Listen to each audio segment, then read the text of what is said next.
Clara. May Sutton pressed her flour-dusted hand flat against the stagecoach door, took one breath so deep her whole body shook with it, and stepped down into the dust of Hardin Creek, Wyoming.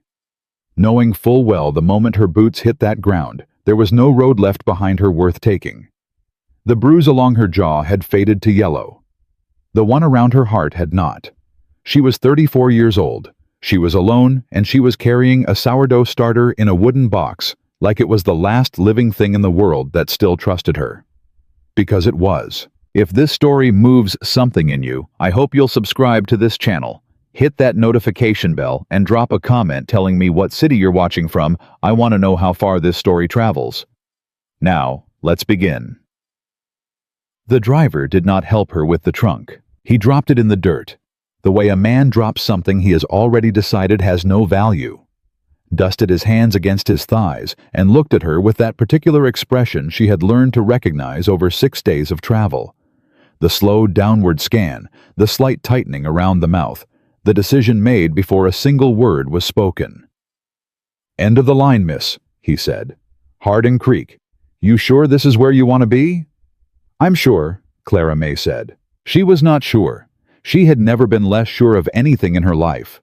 But she had learned a long time ago that certainty was a luxury, and she could not afford luxuries anymore. What she could afford was this one trunk, one wooden box held against her chest with both arms, and a telegram from a rancher named Hank Dyer, who needed a cook and had not asked a single question about what she looked like. That last part had mattered more than she wanted to admit. The coach rolled away. Clara May stood in the road and looked at what was in front of her. Hardin Creek was not a kind-looking town. The buildings leaned into each other like tired men. The main road was a river of mud from last week's rain, and the few people moving along the boardwalk had already paused to look at her with the open, unapologetic curiosity of people who did not see enough new faces to bother pretending otherwise. She felt their eyes move over her, the way she had felt it her whole life. That long measuring look that started at the top and traveled down slowly, the way you'd measure a piece of furniture to see whether it would fit through a door. She was not a small woman. She had never been a small woman. Edmund had spent 3 years reminding her of that, like it was something she might have forgotten. She picked up her trunk with both hands, shifted the wooden box under one arm, and started walking toward the edge of town, where the telegram had told her Hardin Ranch sat at the base of the first hill. She had not walked 20 yards before she heard it. "Lord Almighty!" A woman's voice, not even lowered. "They sent for that." Laughter. 2 voices, then 3. Clara May did not stop walking. She had learned that stopping gave them the satisfaction of watching you process it. You kept moving. You kept your chin level. You breathed through your nose. And somewhere deep in the part of you that had not been beaten all the way down, yet you held on to the one thing they could not reach, the knowledge that their opinion of your body had never once had anything to do with your worth, even if you had spent years letting someone convince you otherwise. She kept walking. The ranch appeared around a bend in the road, and it looked exactly the way desperate places always looked, like it had once had ambition and lost track of it somewhere along the way. The main house was solid enough, 2 stories, good bones, but the paint had been peeling so long it seemed to have given up the idea of paint entirely. Fences sagged. The barn door hung at a tired angle. Grass grew where grass should not have been growing, and the whole property had the particular quiet of a place where one person had been doing the work of 4 for a very long time. A man came out of the barn when he heard her footsteps on the gravel. Hank Dyer was somewhere past 40, built like a man who had spent those 40 years arguing with the land and losing points, but never the argument. Broad through the shoulders, weathered in the face, with hands so calloused and work roughened, that when he crossed his arms, looking at her, she could see the texture of them from 10 feet away. He wore his grief the way some men wore old coats, like it had been there so long he had stopped noticing the weight of it. He looked at her the same way everyone else had, but he did not say anything about what he saw. "You're the cook," he said. "Baker," Clara May said. "Clara May Sutton. I bake, I cook. I keep a clean kitchen, and I don't cause trouble. Your telegram said $50 a month and room and board." "It did." "Then we have an agreement." He stared at her for a long moment. She held the stare. She had learned that too, that the moment you looked away first, they decided something about you that was very hard to undo. "Follow me," Hank said. The kitchen was a catastrophe. She had expected neglect.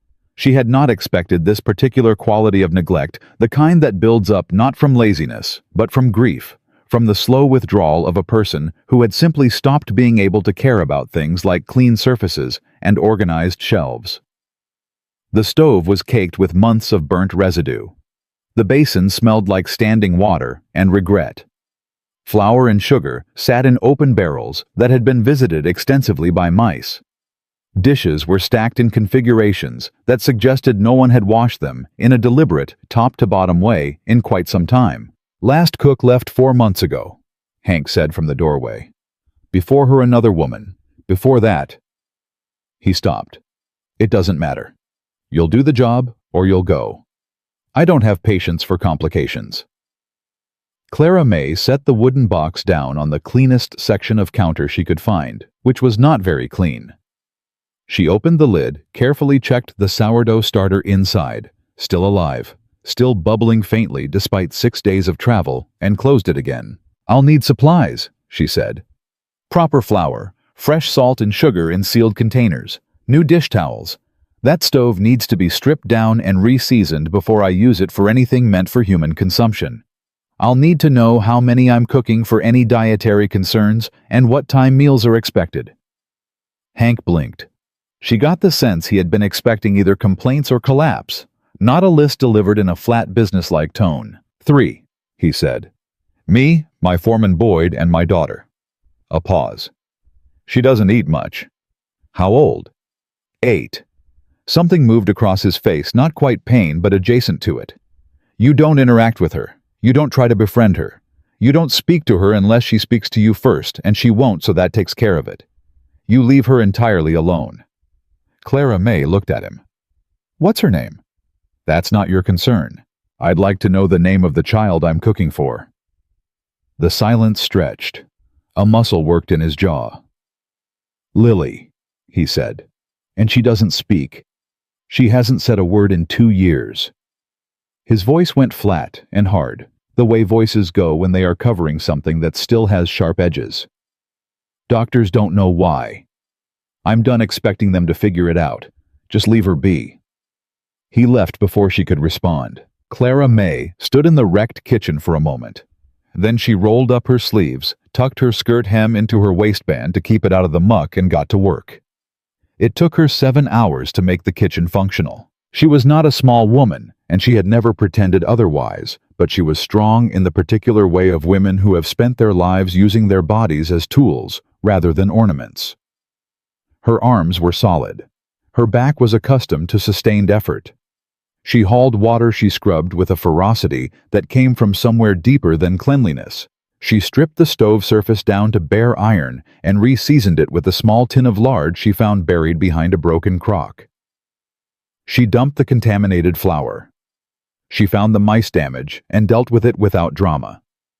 She worked until the kitchen smelled like wood smoke and possibility instead of rot and abandonment. When Boyd came in at noon looking for lunch, he stopped in the doorway and stared. "Lord," he said slowly, "you actually cleaned it." "I actually cleaned it," Clara May confirmed. She handed him a plate of beans she had salvaged from half-good ingredients, onions from the root cellar salt pork, from a tin dried beans she had boiled soft. Not her best work, but honest food. Boyd sat down. He was younger than Hank, maybe 30, with a face that smiled easily and eyes that noticed things. Mexican and Irish, he'd tell her later, with the confident air of a man who considered his origins a point of interest rather than anything to apologize for. "I'm Boyd Sullivan," he said. "I'm not exactly the foreman. I'm more like," he considered, "the cousin who stayed. Clara May Sutton." "You come a long way, Miss Clara May." "Far enough." He looked at her over his beans, and she could see him trying to calculate how much to ask. People always had that calculation on their faces when they spoke to her. She had learned to wait them out. "Hank tell you about Lily?" Boyd asked. "He told me she doesn't speak. 2 years." Boyd set his fork down. "Right around when Sarah died. That's his wife." Fever took her fast 2 winters back before I could even get a doctor up from town. Emma went quiet same week. He corrected himself. Lily, sorry. Hank used to call her Emma sometimes when Sarah was alive. Old habit, after he stopped. Clara May filed that away. He hasn't been right since, Boyd continued. Not cruel, but gone somewhere. Works from before sunup to after dark, doesn't speak unless he has to, doesn't let anyone close to Lily because he's afraid she'll get attached, and then whoever it is will leave like everyone else has. The other cooks. One couldn't take the isolation. One left with a traveling salesman. Hank doesn't talk about the one before that. Boyd picked his fork back up. I'm not telling you this to scare you off. I'm telling you because you seem like someone who likes knowing the territory before she walks into it. I do, Clara May said. She went back to her work. That night, she fed the starter.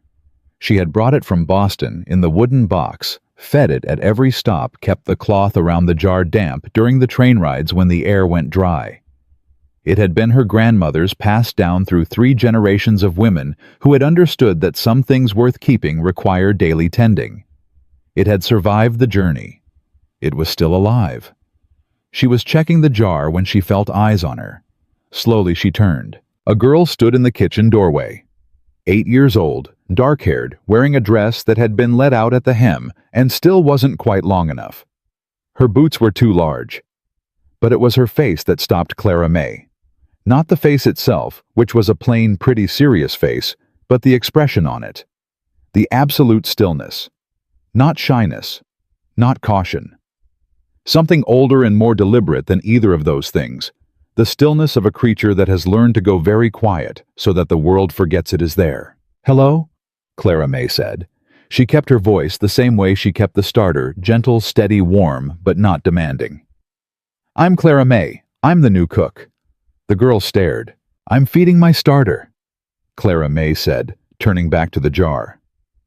See the bubbles? That means it's alive. I know that sounds strange, but it's true. There are thousands of tiny creatures living in here, and every day I feed them a little flour and water, and they keep working for me. She paused. It came from my grandmother. It's probably older than this ranch.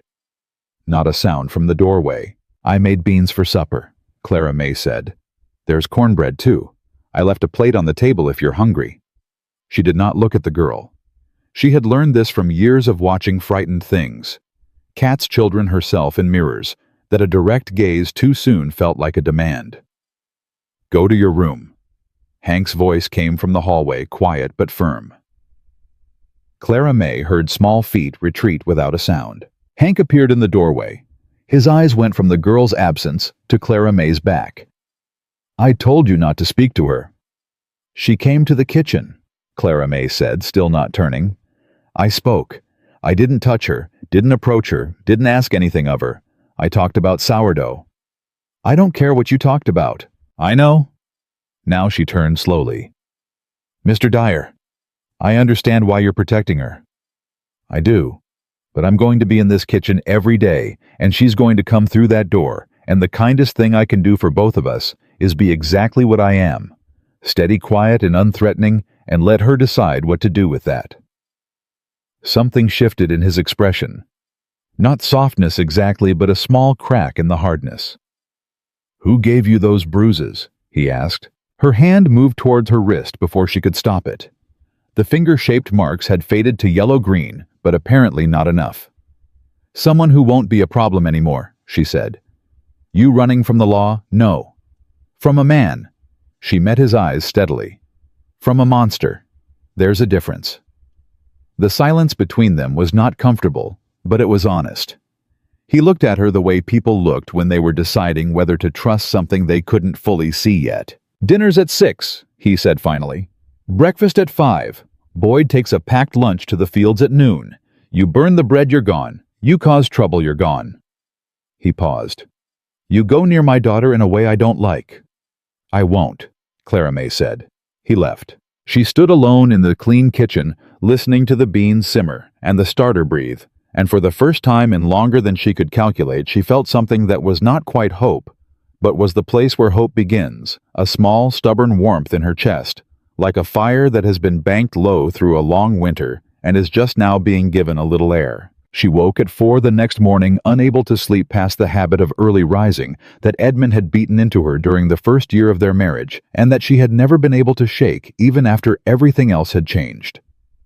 The room was small, a narrow bed, a washstand, a window facing east, but it was hers, and no one could come through the door without her knowledge, and that alone was worth more than she had words for. She went to the kitchen and started the stove. Bread required honesty. That was what her grandmother had always said, and Clara May had come to believe it more thoroughly than almost anything else. You could not rush it, could not trick it, could not dress it up to be something it was not. You brought flour, water, salt, and time. You kneaded until your shoulders burned. You waited without forcing. And if you brought the right quality of attention to every step, not perfectionism, not anxiety, but genuine patient care, you got something real. Something that fed people in a way that went past the physical. She made 4 loaves. Then she found eggs in the coop behind the house. The hens were not pleased to see her, but she had grown up on a farm and knew how to negotiate with chickens, and she fried bacon and potatoes and started coffee thick and dark. When Hank walked in at 5:45, his plate was already on the table. He stopped. "Something wrong?" Clara May asked. "No." He sat down slowly. "It's just, nobody's cooked breakfast in this house in a long time." He ate in silence. When he was done, he carried his plate to the basin. She noticed that. He didn't leave it for her to deal with, just quietly moved it, and on his way out he paused. "Bread's good," he said. And he was gone. That was when Clara May understood that Hank Dyer was not a cruel man. He was a man who had built walls so high and so fast after loss hit him that he had accidentally sealed himself inside them. He did not know how to come down. He was simply waiting without knowing he was waiting for something strong enough to make the climb worth trying. Boyd declared the kitchen a miracle when he came for lunch.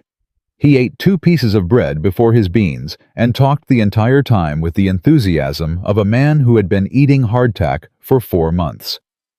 Clara May liked him immediately and completely, the way you like people who make no secret of what they think and mean no harm by any of it. "You're going to be a problem," Boyd told her cheerfully, helping himself to a 3rd piece of bread. "How's that? You're too good at this. Now we'll expect it every day." He grinned. "Welcome to Hardin Ranch, Miss Clara May. Don't let anyone run you off." That evening she left Lily's plate on the kitchen table. Pot roast carrots, a thick slice of bread with honey, a small cup of warm milk. She went back to the dishes, without looking toward the hallway. She heard the small feet come, heard the chair scrape very slightly, heard the particular silence of a child sitting down carefully, not wanting to make noise. She kept washing dishes. When she turned an hour later to check the stove, the plate was empty. The chair was pushed back in, and Clara May stood there in the lamplight, this large and complicated woman who had survived too much to be easily moved and felt something crack open quietly behind her sternum. Not grief, not even joy exactly. Just the recognition that sometimes healing announced itself in the smallest possible gestures, in a child who ate what was left for her in the dark, and that those gestures deserved to be honored by not making too much of them. She said nothing to Hank about it. She said nothing to Boyd. She simply left the plate the next night and the night after that, and let Lily take what she was ready to take in her own time and on her own terms. Because that was what safety looked like when it was real. It didn't demand anything in return. At the end of her first week, Clara May made cinnamon rolls. She'd found cinnamon in the back of a cupboard, dusty, but still fragrant. She had good butter now. Boyd had arranged it from his cousin's dairy, and she had enough sugar and enough flour and enough time before dawn to do it right. She rolled the dough thin, spread butter and cinnamon sugar in a careful, even layer, rolled it tight, cut it into spirals, let them rise until they were soft and pillow round, and slid them into the oven. The smell when they began to bake was the smell of her grandmother's kitchen. It was the smell of every good thing she had ever known before Edmund, before Boston, before 3 years of learning to make herself small enough to be safe. It was so overwhelmingly itself that she had to press both flour-dusted hands flat on the counter and breathe. She was pulling them from the oven when she felt eyes on her, Lily stood in the doorway, not the cautious hovering of previous mornings, but planted fully there, her gaze fixed on the pan with an expression that was the most alive thing Clara May had seen on that child's face yet. Hunger. Not the ordinary kind. The kind that reaches for something it cannot name. Clara May frosted one roll while it was still hot, set it on a small plate, and placed it on the table. She did not look at the girl. She did not say, "Come here," or "Aren't you hungry?" or any of the well-meaning things that would have made this about her instead of about Lily. "They're better warm," she said to the counter. "But they keep until morning if you'd rather wait." She went back to frosting the others. She heard small footsteps, heard the chair, heard the silence of a child tasting something that tasted like more than food. Then, so quiet, it was almost not a sound at all, barely more than a breath shaped into syllables, "Thank you." Clara May's hand stopped moving. She did not turn around.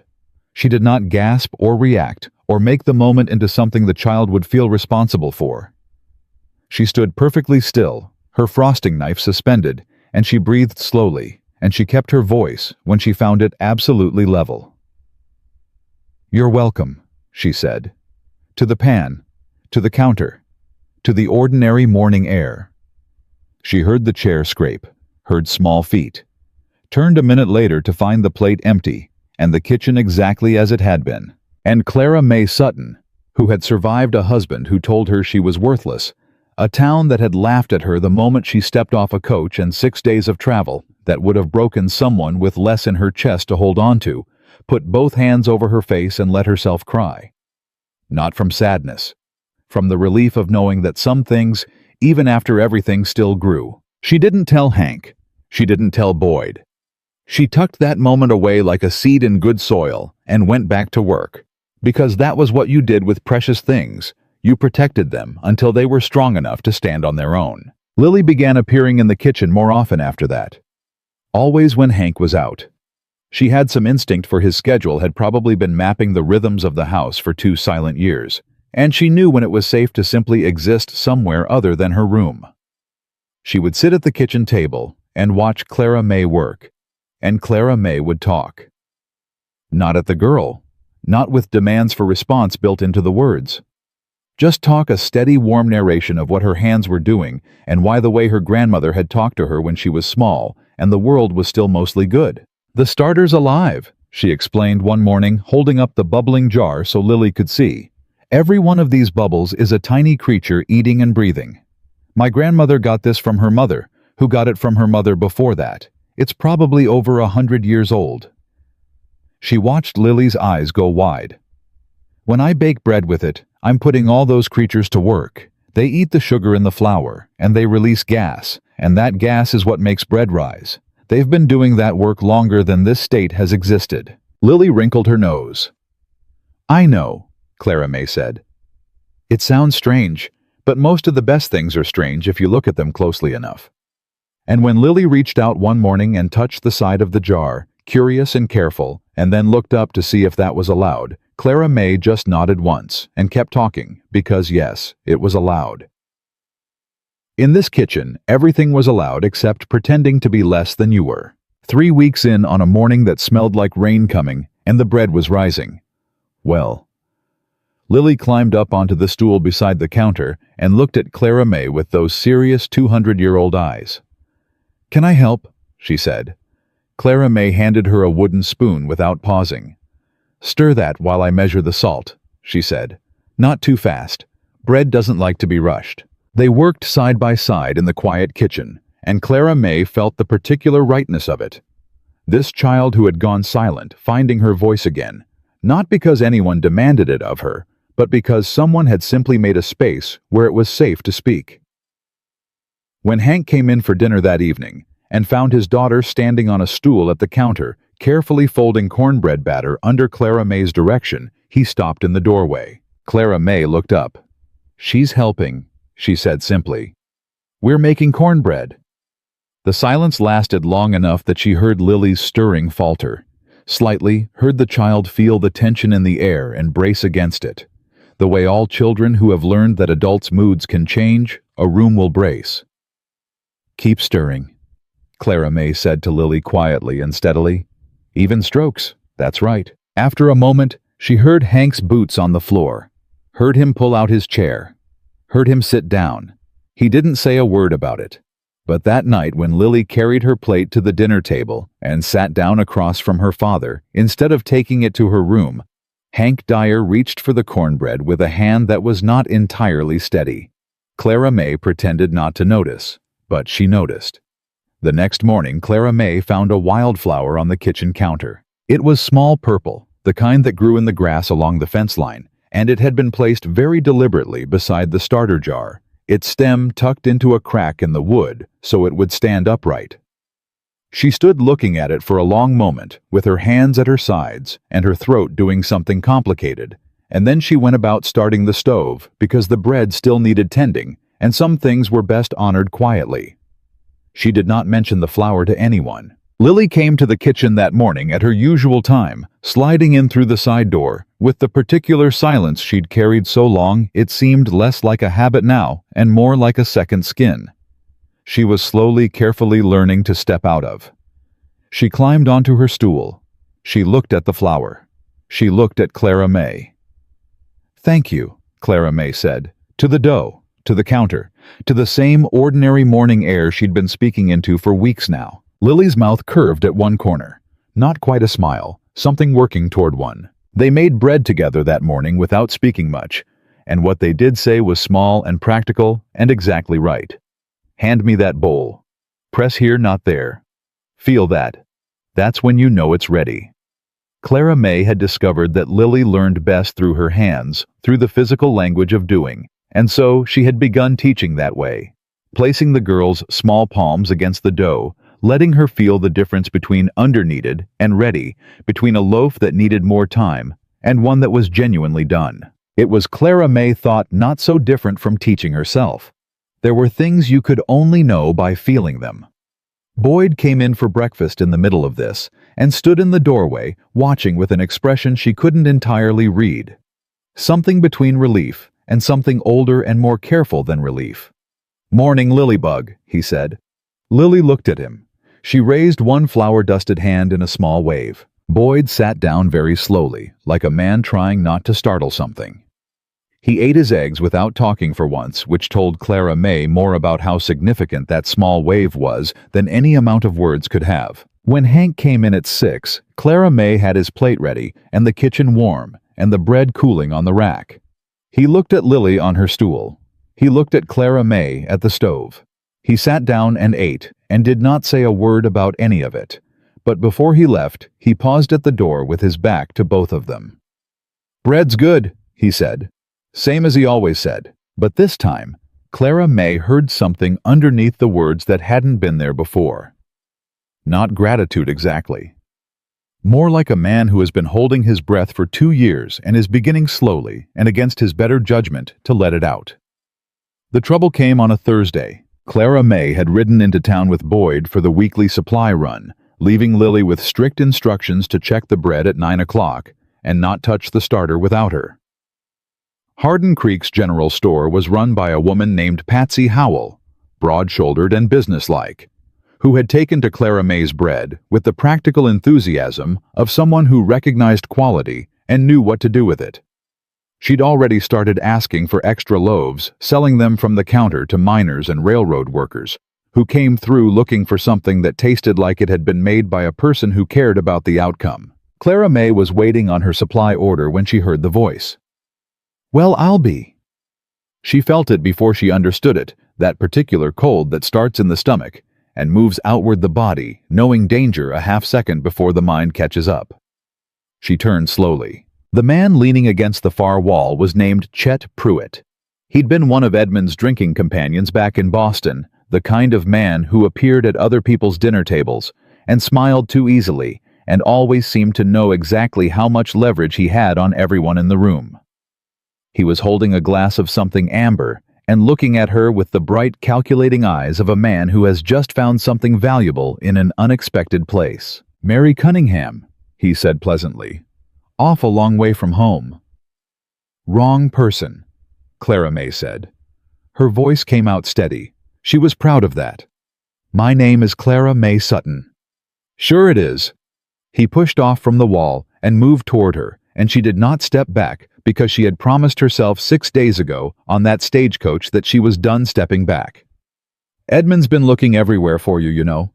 Real concerned. Says you took something valuable when you left. I took nothing. That's not what he's telling people. Chet's voice dropped, but didn't lose its pleasantness, which was the more dangerous register. There's a reward out. $500 for information about your whereabouts. Now that's a lot of money for a man in my position. The store had gone quiet around them, the way stores go quiet when something real is happening. Clara May felt the watching without turning to look at it. I'll give you 1,000, she said quietly. Chet blinked, then he laughed. You don't have $1,000? Not yet. Give me 60 days. Why would I wait 60 days for a maybe when I've got $500 certain right now? Because if Edmund comes here, Clara May said, keeping her voice low and even, he's going to want to know who found me first and didn't tell him immediately. You know what Edmund does with people who make themselves inconvenient, Chet. You've seen it. You want him asking questions about why you waited. The calculation behind his eyes shifted. She watched him run the numbers, not money numbers, but the more important kind. The odds of Edmund's anger turned toward him. 60 days, she repeated. $1,000. You never saw me. He studied her for a long moment. 45 days, he said. And if you run, I find you again. I'm not running anymore. He left. Clara May stood at the counter and gripped the edge of it until Boyd appeared at her elbow. You all right? He asked quietly. I need to get back, she said. I'll explain on the way. She told Boyd everything on the ride back to the ranch. Not all of it, not the worst of it, not the specifics she still could not say out loud, without her hands starting to shake, but enough. Edmund, Boston. 3 years of a marriage that had been a prison with nice furniture. The way she'd left in the middle of the night with nothing but what she could carry, including a wooden box with a sourdough starter inside, because even in the worst moment of her life, she had thought clearly enough to bring the one living thing that had never failed her. Boyd listened without interrupting. That was a quality she had come to appreciate in him deeply. 45 days, he said when she finished. I need money, more than I'm making as a cook. How much more? I need $1,000 in 45 days on a $50 a month salary. Boyd was quiet for a moment. You got a plan. Patsy Howell's been selling my bread off her counter, Clara May said. She told me last week she can't keep it stocked. The hotel's been asking, so have 3 of the mining camps. If I bake more significantly more and sell wholesale, I can make up the difference. She paused. But I need to use the ranch kitchen, and I need Hank to agree. Boyd looked at her sideways. Good luck with that. She went to Hank that evening after supper after Lily had gone upstairs, and Boyd had made himself scarce with the particular tact of a man who knew when a conversation needed fewer witnesses. Hank was in his office. Ledgers opened the expression on his face that she had come to recognize as his version of worry, not agitated, but very still, like a man trying to hold a great weight without letting it show in his posture. I need to talk to you, she said from the doorway. Then talk. She laid it out plainly. The plan, the numbers, the 45 days.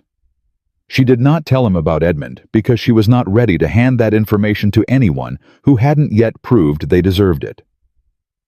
She said she had a debt. She said she needed to pay it fast. She said she wanted to use his kitchen to expand the bread business, and she would give him half the profits for the use of it. Hank listened with his hands flat on the desk. No, he said. Listen to what I'm proposing.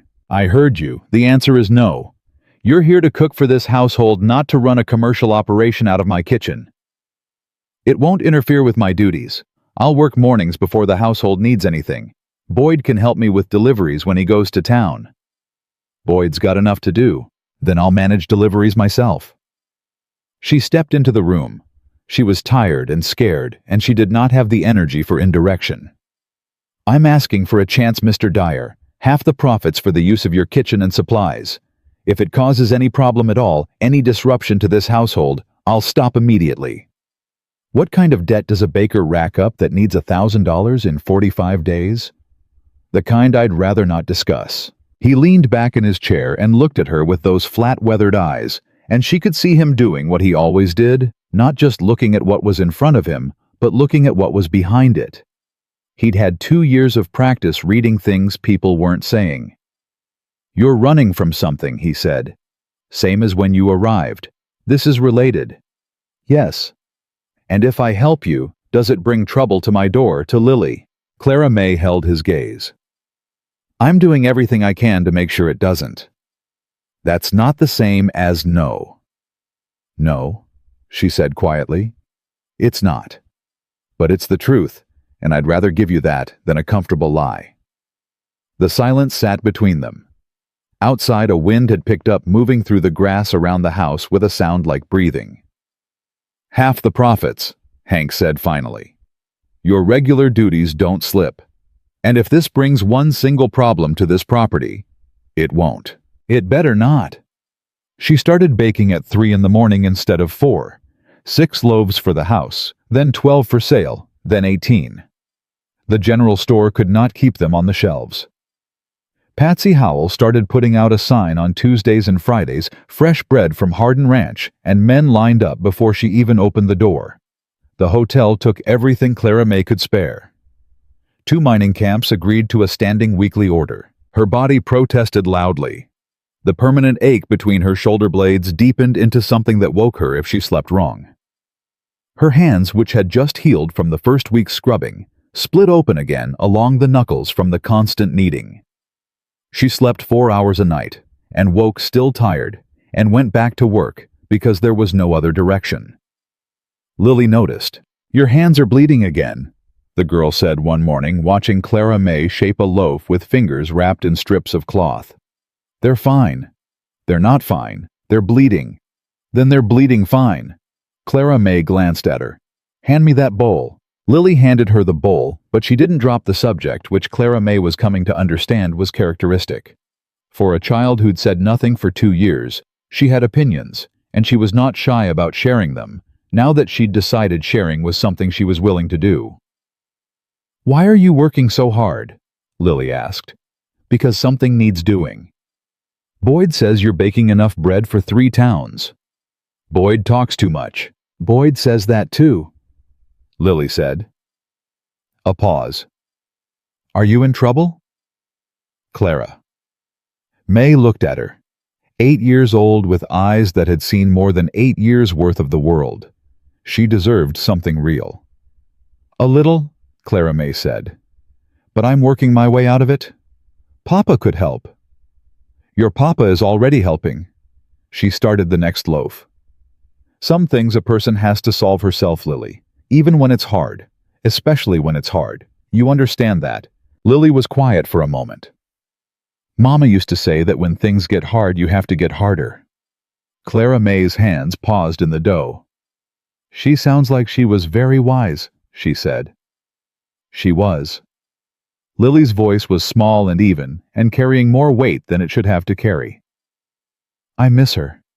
But I'm glad you're here. Is that bad?" "No, sweetheart."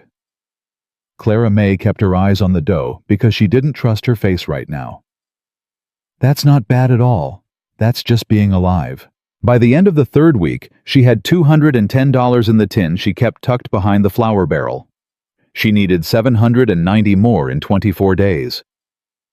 The numbers kept her company at night. When she lay awake in the narrow bed listening to the ranch settle around her, the old wood of the house contracting in the cold, the cattle shifting in the pasture. She was standing at the stove one morning in the 4th week, stirring something that had long since stopped needing stirring, because she needed something to do with her hands, while her mind raced when she heard Hank's boots in the doorway. She didn't turn. She had gotten so accustomed to the sound of his presence that she no longer felt the instinctive flinch she'd felt the first week, the old reflex that said a man's footstep behind you was a thing to brace against. That was something she had not expected this place to give her. The slow, unremarkable return of a body that did not live in permanent anticipation of pain. "You're swaying," he said. "I'm not swaying." "You're swaying." He moved past her, took the spoon out of her hand with a matter-of-factness that left no room for argument, set it down, and turned her by the shoulder to face him. She let him because she was too tired not to. "When did you last sleep more than 3 hours?" "I sleep fine. I can see you from the kitchen window when I come in from the early check," he said. "Your light goes on at 3 and it doesn't go off. That's not sleeping fine." She wanted to argue and found she didn't have it in her. "I have 24 days, she said, "and I'm still 300 short." "How much did you need total?" She hadn't told him the amount, hadn't told him about Chet or the deadline or any of the specific shape of the trouble. She'd told him only that there was debt and that she needed time. $1,000, she said. He was quiet. 300 short, she said again. "If I can get through this week's orders and next week's, I'll be close. I just need $300. She looked up at him. He was watching her with that expression she had come to know not soft, but open, the look of a man deciding to trust something his own instincts couldn't entirely verify. "Hank." "It's a loan," he said. "Against future profits. You pay it back when you can." "I can't let you. You can." His voice was even. "You want to know why? Because my daughter ate dinner at the table last night and told me a joke she heard from Boyd, and I can't remember the last time she told me anything, Clara May." Something moved through his face fast and deep. "She's healing. I can see it happening. And it's because of you and that kitchen, and the fact that you treat her like a person who deserves to take up space in the world." He paused. "So yes, $300. Whatever's chasing you, we make it go away, and then we figure out the rest." Clara May stood in the warm kitchen with flour on her hands and exhaustion in every joint, and something happening in her chest that she did not have a clean word for. Not gratitude, not relief, not love exactly, though it lived in the same neighborhood as all three. She had spent 3 years in a house where asking for help had been a weakness that was punished. She had spent 6 days on a coach learning to need nothing from anyone. She had arrived at this ranch certain that the only reliable thing in the world was her own 2 hands and a living starter in a wooden box. She was being asked to let that certainty be wrong. "All right," she said. He handed her the money the next morning. Cash from a locked box in his office, counted out without drama or ceremony, pressed into her hand like it was simply a practical matter between people who had agreed on the terms. She met Chet Pruitt at the general store 5 days before his deadline. She counted out every dollar on Patsy Howell's counter, with Chet watching, and Patsy pretending not to watch, and the whole transaction carrying the particular charged quality of things that are being witnessed without being acknowledged. "Smart woman," Chet said, pocketing it. "Edmund never appreciated what he had," he added, which was the closest thing to sympathy she supposed a man like him could manage. "Edmund never saw me as a person," Clara May said. She looked him in the eye. "If he hears from you, I will make absolutely certain that every person between here and Boston knows you took money to hide the location of a woman running from her abuser. Think about how that story travels." Chet's smile went small and careful. "You've changed." "Yes," Clara May said. "I have." She walked back to the ranch with empty pockets and a full heart, and the road under her boots felt different than it had the first day she'd walked it, more solid, more hers-like ground she had actually earned the right to stand on. Spring moved into summer, and the bread business kept growing. She paid Hank back in 6 weeks. She started putting the rest away in the tin, watching it build toward something she didn't have a name for yet, but recognized as future. Lily laughed sometimes now, a short surprised sound like she was still getting used to the fact that laughter was something she was allowed. Boyd had taken to eating lunch at the kitchen table every day, instead of out in the yard, ostensibly for convenience, but actually, Clara May suspected because the kitchen had become the warmest room on the property, in every sense that word could carry. And Hank. Hank was not a man who changed quickly, or declared himself, or made gestures.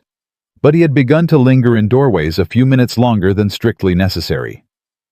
He had started asking her opinion on things, ranch matters, supply decisions, whether the east fence was worth repairing, or needed to be rebuilt entirely. Small things. But a man who asks your opinion is a man who has decided your mind is worth consulting, and that in Clara May's experience was not a small thing at all. She did not let herself think too far ahead. She had learned the hard way that the future was not a place you could visit before you'd earned the present, and she was still earning this one day by day, loaf by loaf, in the kitchen of a broken ranch that was very slowly, and without making a fuss about it, becoming something that felt remarkably like home. She was in town on a supply run when she first heard the name Harlan Weston. Patsy said it the way people said names that carry weather with them, low and careful, with a glance toward the door. "He's been buying up land all through the valley," Patsy said. "Sent a man out to the Kimball place last month. They sold inside a week. The Greers held out longer, but—" She shook her head. "He's got ways of making people feel like they don't have a choice." "What kind of ways?" Clara May asked. Patsy looked at her. "The kind that are hard to prove," she said, "but easy to feel." Clara May carried that information home the way she carried anything that smelled like trouble, quietly in the back of her mind, turning it over while her hands did other things. She was still turning it over 3 days later when a man in an expensive suit rode up the Hardin Ranch Drive on a horse that cost more than most families made in a year, and she watched from the kitchen window as Hank walked out of the barn to meet him, and the whole shape of the conversation, the wide proprietary gesture the suited man made toward the hills, the way Hank's shoulders went rigid, the stillness that came into his body like a door closing, told her everything she needed to know before she heard a single word. The trouble, it turned out, had not finished finding her yet. It had simply been waiting its turn. She stayed at the window long enough to understand the shape of it, then went back to her bread because the bread still needed her, even when everything else was falling apart, and she had learned that keeping your hands busy was sometimes the only way to keep your head clear. Hank came inside 20 minutes later. She heard him stop in the hallway. Heard the particular quality of his stillness, not the stillness of a man gathering himself, but the stillness of a man who has just been told something that knocked the floor out from under him and is standing very carefully on what's left. She poured coffee and set it on the table without being asked. He sat down. He wrapped both hands around the cup. He stared at it. "Harlan Weston," he said. "I heard the name in town 3 days ago," Clara May said. She sat down across from him. "Patsy Howell. She said he's been buying up land through the valley. Said he has ways of making people feel like they don't have a choice." Hank's jaw tightened. "He wants the ranch." "What did he offer?" $15,000. His voice was flat. "Says the railroad's coming through. Says smart ranchers are selling now and getting good prices. Says stubborn ones tend to regret it." "Is that a threat?" "He called it a timeline." Hank set the cup down. "He's also claiming there's a water rights dispute. Says there's a county filing from 1867 that puts the creek access under county jurisdiction, not mine. Says without clear water rights, I can't run cattle. Says without cattle, no ranch," Clara May said. "He gave me until end of September to reconsider." Hank's hands were flat on the table now, pressing down like he needed to feel something solid. "My great-grandfather built this place. My grandfather nearly lost it twice and fought to keep it both times. My father broke his back on this land." He stopped. 15,000 sounds like a lot, until you know this property's worth 3 times that minimum. "He's not buying," Clara May said. "He's stealing, just doing it with paperwork instead of a gun." Hank looked at her sharply. "It's what men with money do," she said. "They find the complicated language that makes simple theft sound legal. They count on the person being threatened not knowing enough to fight back." She paused. "Do you have your original land grant? The document your great-grandfather received when he was first deeded the property? Somewhere. My father handled all the paperwork. It's probably buried in the office under 20 years of everything else. We need to find it." "Why?" "Because if your great-grandfather was granted this land before 1867, his water rights would be written into that original grant. Any county filing after the fact wouldn't supersede it." She met his eyes. "My father was a land office clerk. I grew up reading property documents. I know what to look for. Hank stared at her. You never mentioned that. You never asked about my life before? She said it without accusation. It was simply true. I'm not just a woman who showed up with bruises and a sourdough starter, Hank. I had a whole existence before this place. Some of it is actually useful. Something shifted in his face. Not quite the crack she'd seen before, but a deepening of it, like a man revising a story he'd been telling himself and finding the new version more complicated and more interesting than the old one. If I find the land grant, he said slowly, you think you can read it? Tell me what we're dealing with. I can try. Boyd came in from the fields at noon, took one look at both their faces and sat down without being invited. Clara May poured him coffee and told him the situation in the same flat, factual voice she'd used with Hank. Boyd listened the way he always listened, completely, without interrupting, storing everything. Weston, he said when she finished. He bought out the Greers last spring. You know what he paid them. What? Hank asked. $12,000. For 400 acres with a working well and a house that was built solid. Boyd's voice had gone hard in a way she hadn't heard from him before. They had water trouble too, right before he made the offer. Funny how that works. The three of them sat with that for a moment. He manufactures the problem, Clara May said. Then he offers himself as the solution. Can we fight him? Boyd asked. With what? Hank said. I've got maybe $1,800 in the bank. A lawyer would burn through that in a month, and that's assuming I could find one willing to go up against Weston. He owns half the county, probably including the judge. Find the land grant first, Clara May said. Then we decide what we're fighting with. They searched that night. All three of them after Lily was in bed, Clara May and Hank in the office. Boyd in the back storage room where older boxes had been pushed and forgotten over decades.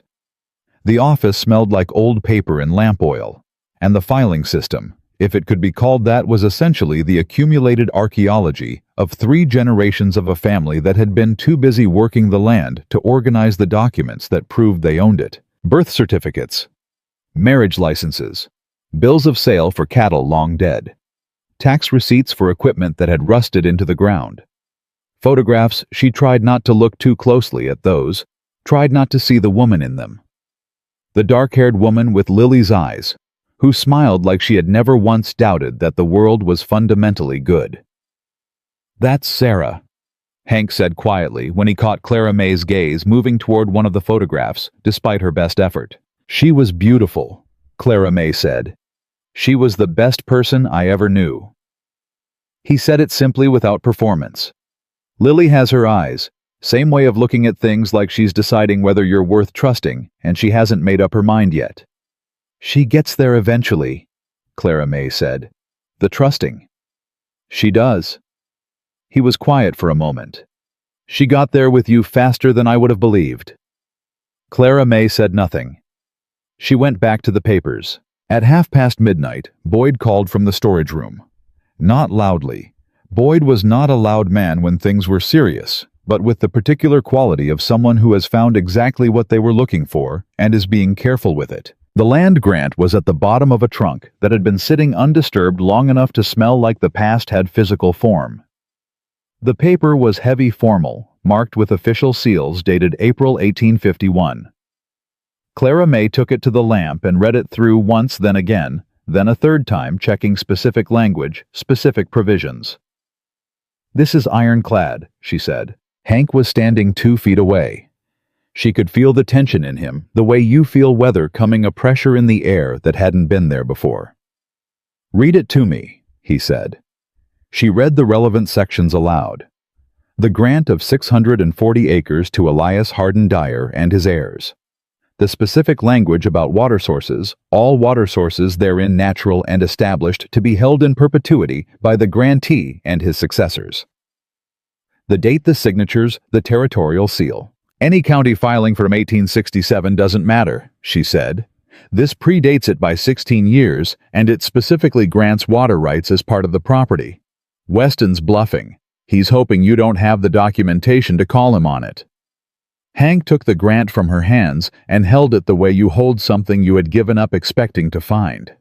He read it himself, slowly moving his lips slightly the way people do when they're reading something they need to be absolutely certain about. "I need to get this recorded at the county office," he said.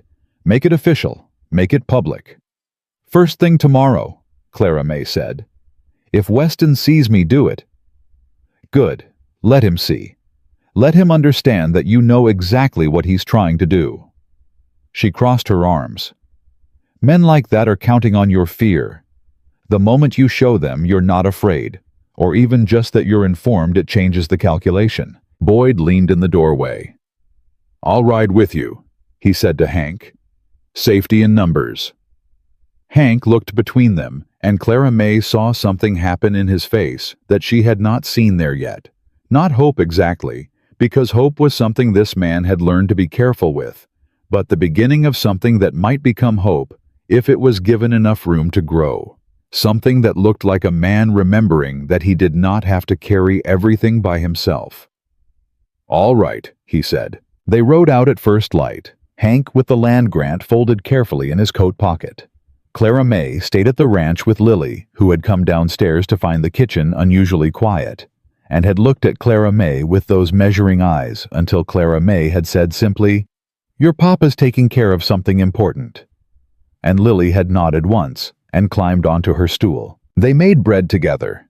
The rhythm of it was settling in a way that went past habit, the way Lily's hands moved now with confidence in the familiar steps, the way she knew without being told when the dough needed more flour, the way she'd started humming sometimes while she worked small and under her breath, like she was still testing whether sound was safe and finding each time that it was. "Are you worried?" Lily asked. "A little?" Clara May said. "But worry doesn't help bread rise, so I'm choosing to focus on what my hands can do right now." "Is that something your grandma taught you? That and about 100 other things." Clara May shaped the dough. She used to say that the best thing about baking is that it insists on the present. You can't be in the past while you're watching a loaf because the loaf will burn. You can't be in the future either because the future depends on what you're doing right now. Lily considered this with the seriousness she brought to most ideas. "I think about the future sometimes," she said. "About what it'll be like when I'm grown." "What do you see?" "I don't know yet." She paused. "But you're in it, and Papa, and Boyd." Another pause smaller. "Is that okay to say?" "That is very okay to say." Hank returned at midday. He came into the kitchen and stood at the door, and the look on his face told her before he said a word that it had not gone cleanly. "Grants filed," he said. "County clerk verified it, recorded it, made it official. Water rights are secure." "But," Boyd said from his position at the table, "Weston was at the county office when I got there." Hank pulled out his chair and sat down heavily. "Didn't say anything. Just watched me file with this expression like he already knew the next move and I didn't." He accepted the coffee Clara May poured. "One of his men stopped me on the way out. Said Weston wants a meeting, tomorrow noon at the Thornfield Hotel." "That's a trap," Boyd said immediately. "Probably." "Then we all go," Clara May said. Hank looked at her. "I'm not dragging you into... You're not dragging me anywhere." She set her cup down. "I've seen men like Weston Hank. I know exactly how they run a room. They rely on having the only informed person be themselves. They rely on the other party being isolated, uncertain, and too polite to call the performance what it is." She met his eyes steadily. "I won't be polite." Boyd was already nodding. "She's right. Weston's the kind of man who needs witnesses to behave like something other than what he actually is. Show up with people and he can't control the room the same way." Hank looked between them for a long moment. "Lily stays here," he said finally. "With Mrs. Hargrove from the East Farm." "Agreed," Clara May said. They arranged it that evening. Mrs. Hargrove was a solid, no-nonsense woman who had known Hank since before Sarah died and had the particular quality of reliability that comes from a person who has never in their life done less than what they said they would do. Lily accepted the arrangement without argument, which told Clara May more about how clearly the child understood the stakes than any amount of questioning would have. "Be careful," Lily said to Clara May quietly when the others weren't listening. "Always," Clara May said. "No," Lily said, and her voice had the weight of someone who has thought about this. "I mean specifically careful, not generally careful, actually careful." Clara May looked at her. "Yes, ma'am," she said. Lily gave a short, satisfied nod, as though this was the correct response, and went to get her coat for the walk to Mrs. Hargrove's. The Thornfield Hotel was the grandest building in Hardin Creek, which was not saying a great deal, but it said enough. It said money and influence, and the assumption that both of those things settled arguments before they started. Harlan Weston was already seated when they arrived, finishing what appeared to be a very expensive lunch, with the unhurried ease of a man who had never once in his life needed to rush anything because the world had always waited for him. He was older than Clara May had expected, closer to 60 than 50, with silver hair and the particular handsomeness of men who have spent their lives being looked at and have made peace with enjoying it. His suit cost more than she earned in 3 months. His eyes, when they moved to her, were the pale, assessing gray of a man who calculated everything that walked into his vicinity and had very rarely been surprised by the results. "Mr. Ashford." He gestured toward the chairs across from him. "And you've brought reinforcements. How democratic."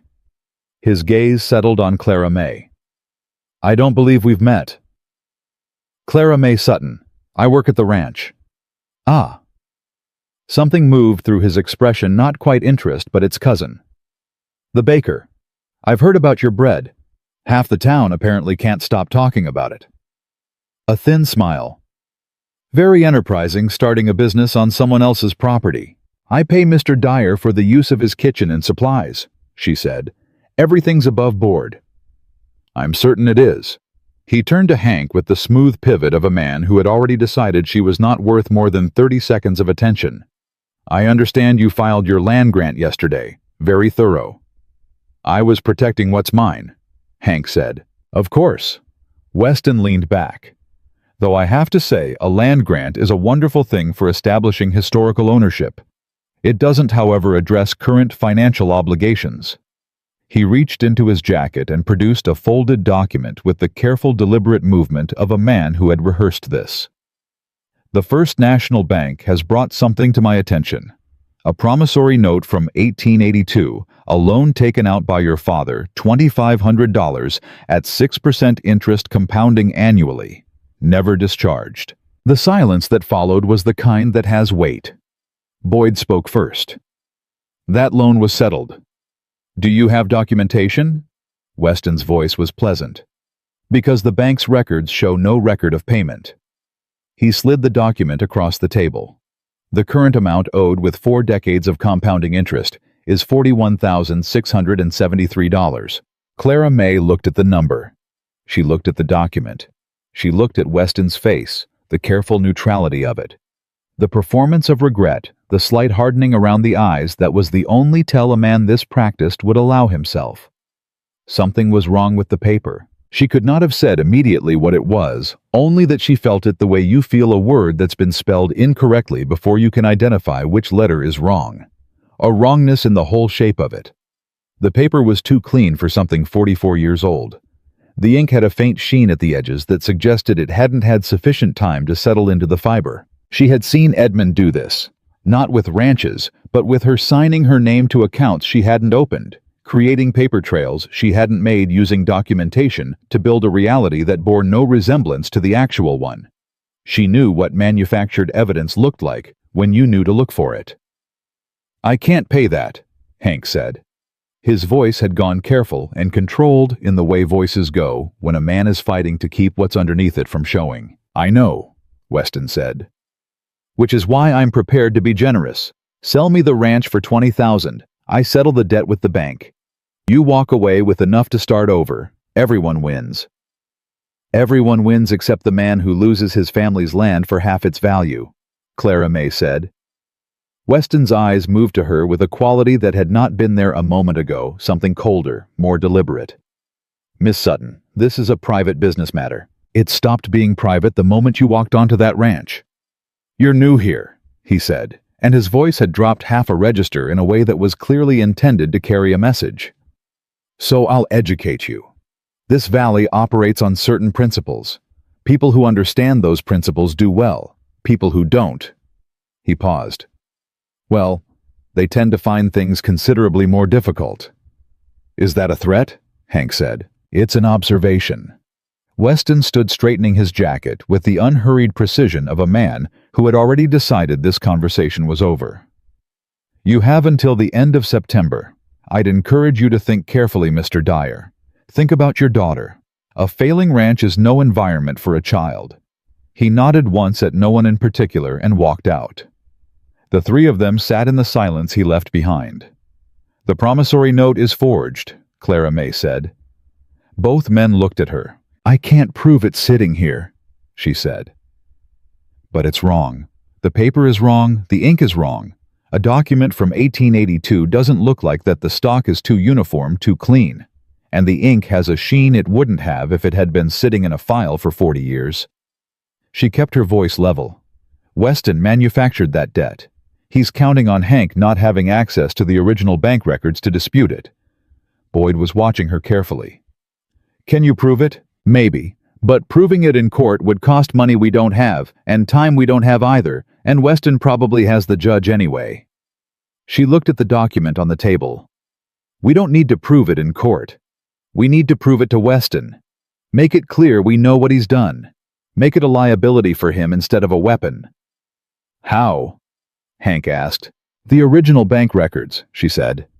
"If the loan was real, there would be a full paper trail application, approval documents, payment ledgers, discharge notices.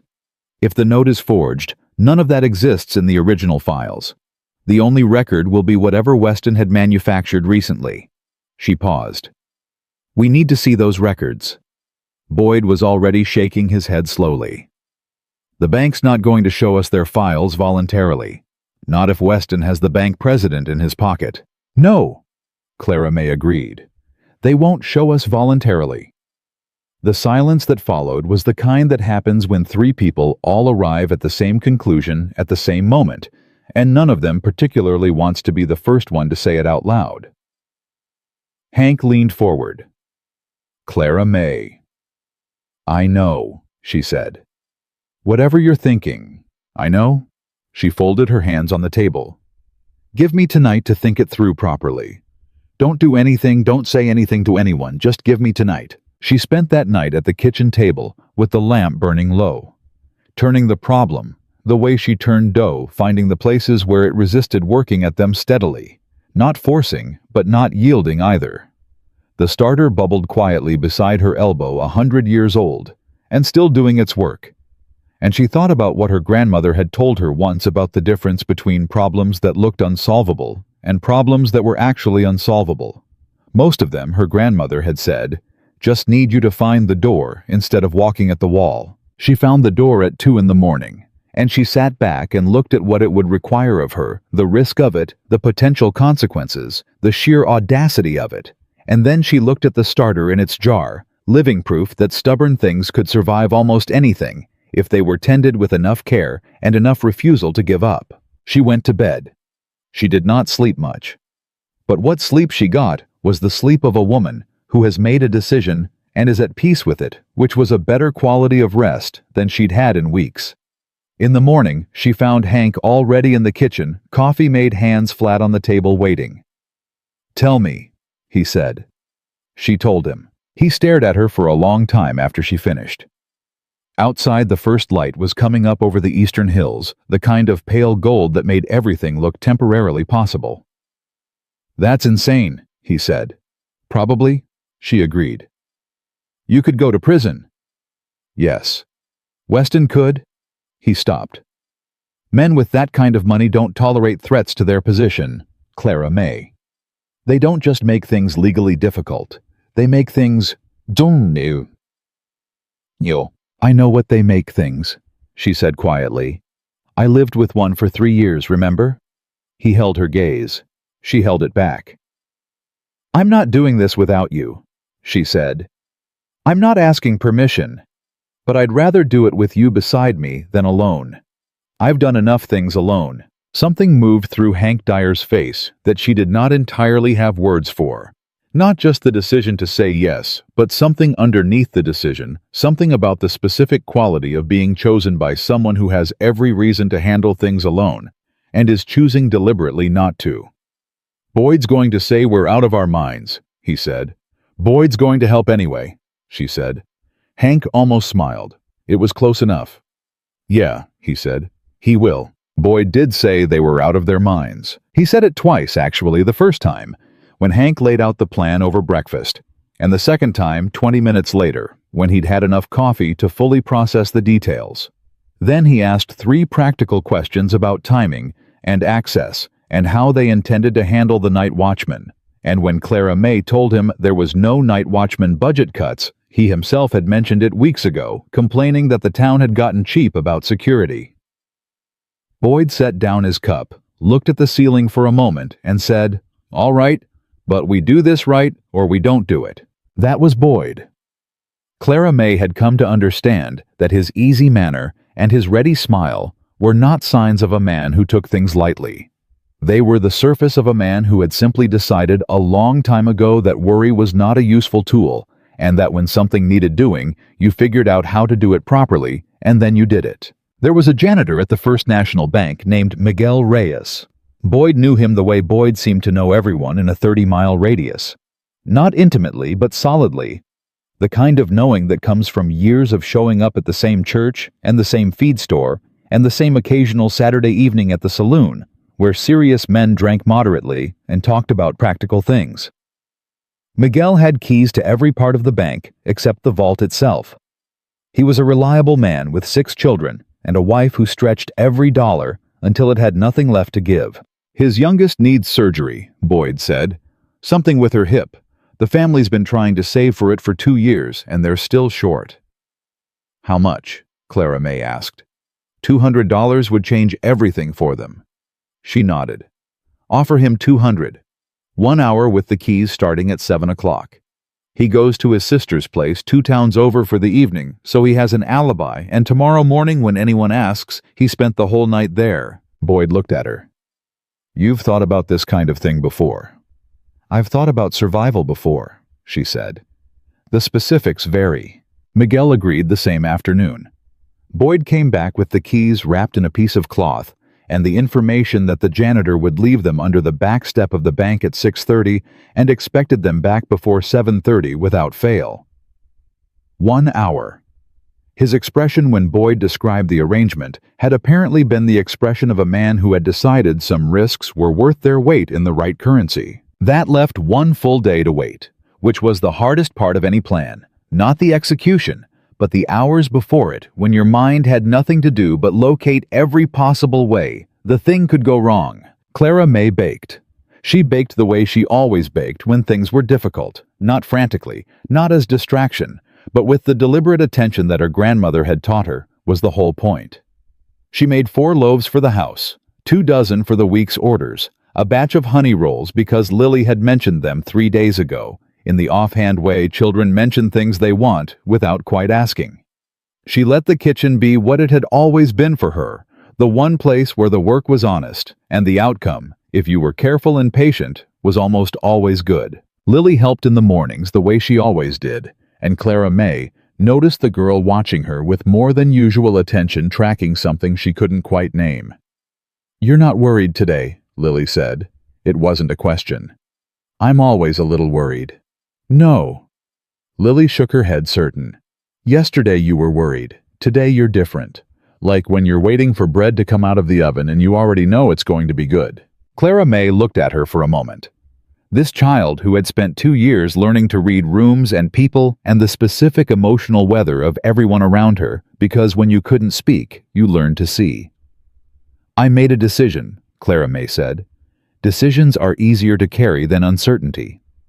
Lily thought about this. What kind of decision? The kind that might fix things. She handed her a spoon. "Stir that for me." That evening, after Lily was in bed, the 3 of them gathered in the kitchen. Clara May had dark clothes laid out. Hank had a lantern he'd modified with wooden panels that directed the light downward in a narrow beam. Boyd had the keys still wrapped in their cloth. We go over it once more, Clara May said, and then we go. They went over it.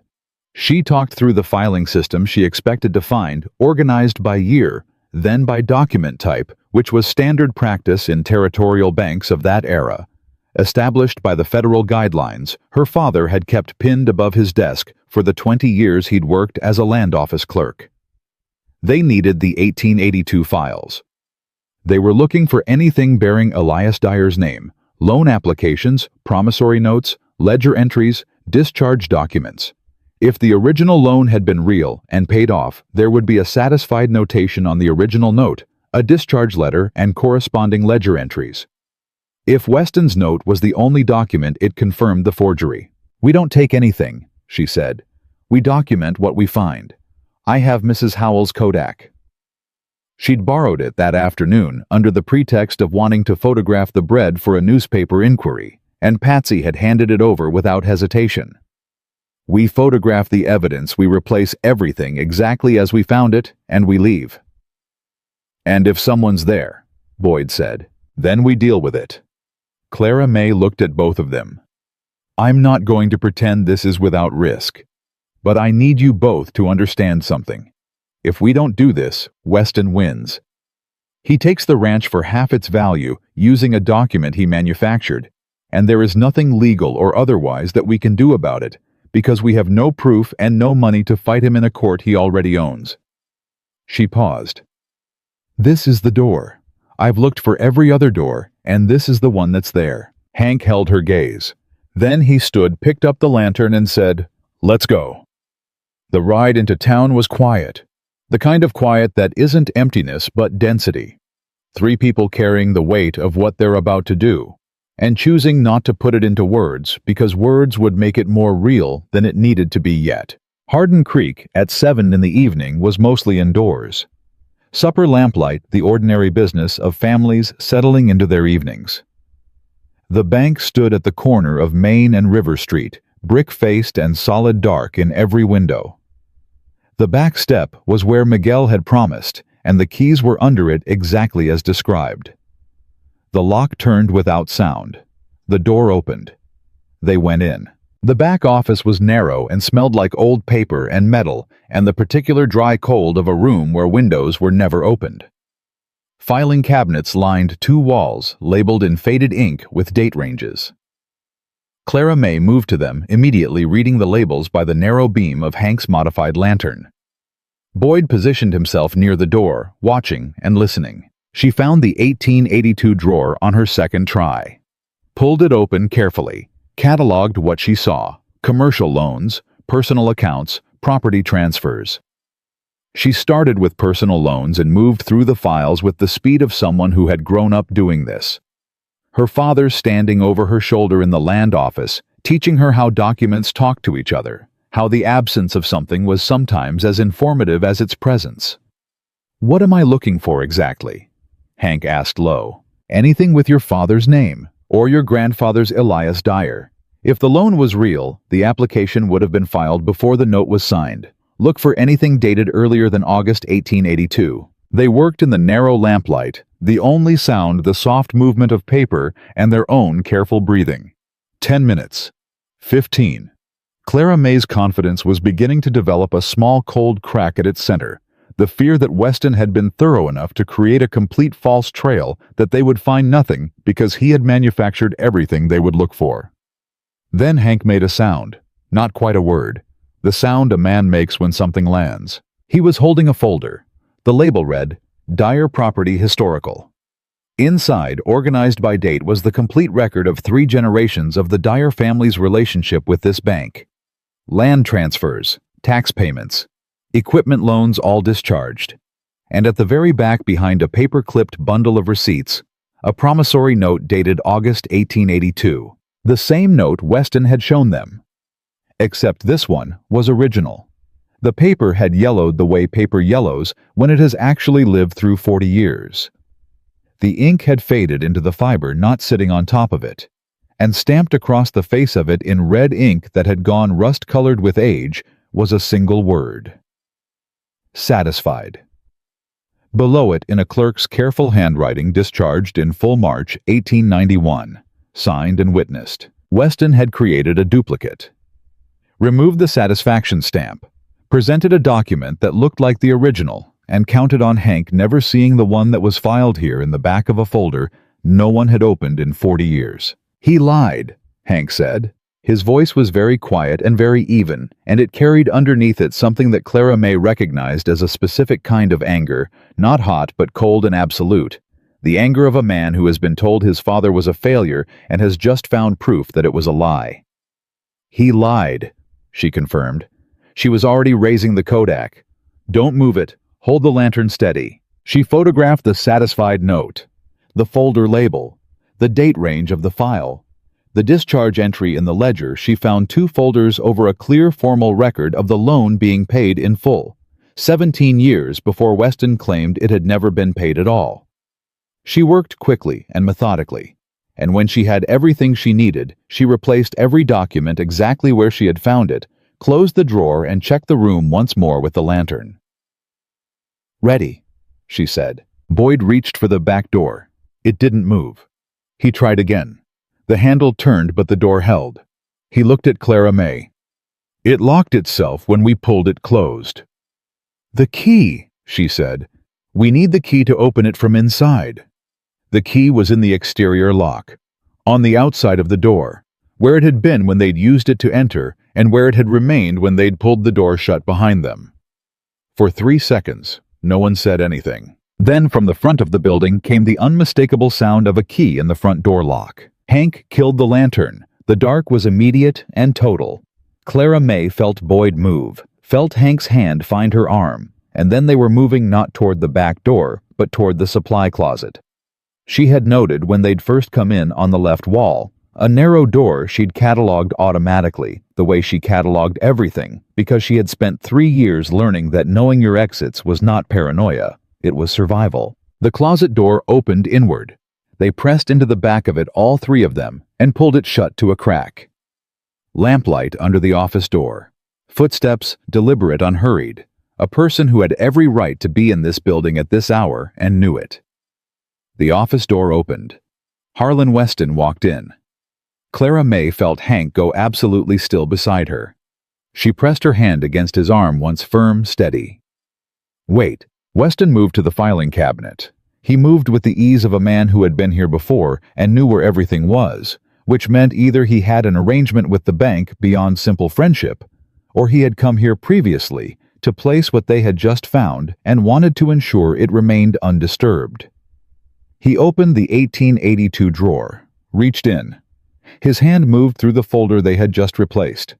He paused. Clara May's heart was very loud. Weston withdrew his hand. He turned slowly, holding the lamp at shoulder height, and scanned the room with eyes that were not the eyes of a man who was simply checking on something.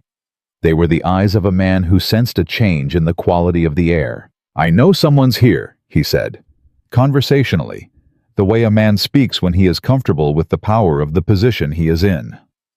The lamp on the back table is still warm, and Miguel's keys are not where he typically leaves them. He set his own lamp on the desk, reached into his coat. In the thin light metal caught. "I'll count to 3. If you're not out before then, I start shooting through doors and let the sheriff sort out the details in the morning." 1. Hank's hand found hers in the dark. 2. Clara May stepped out of the closet. Weston's expression did not change, which told her he was either unsurprised or very good at appearing to be. His gun hand dropped to his side, but did not put the weapon away. "Miss Sutton," he said, "I should have expected someone with your particular set of qualities." His eyes moved to the closet door. "And Mr. Dyer, I presume?"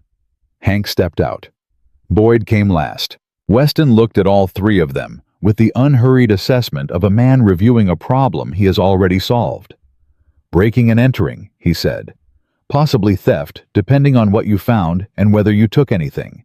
That's prison time at minimum. Serious prison time." He moved to the chair behind the desk and sat the gun resting on his knee, aimed at no one in particular, and therefore at all of them. "Unless, of course, we make a different arrangement." "We're not making arrangements with you," Hank said. "Even to stay out of prison." Weston's voice was patient. Think about Lily, Mr. Dyer. What happens to her if her father goes to jail? She has no mother, no family to speak of. She'd go to county. He tilted his head. I'm offering you a way out of that. Sign over the ranch. I forget this happened. Everyone goes home. He produced a document from his inner pocket. Pre-prepared as Clara May had known it would be, men like Weston prepared their documents the way other men prepared their weapons in advance and thoroughly. Sign it now, Weston said, or I call the sheriff. Hank looked at the paper. She could see him calculating in that still interior way of his the cost of this against the cost of that, the math of a man trying to find the least damaging path through an impossible room. She could see the moment he started to move toward surrender.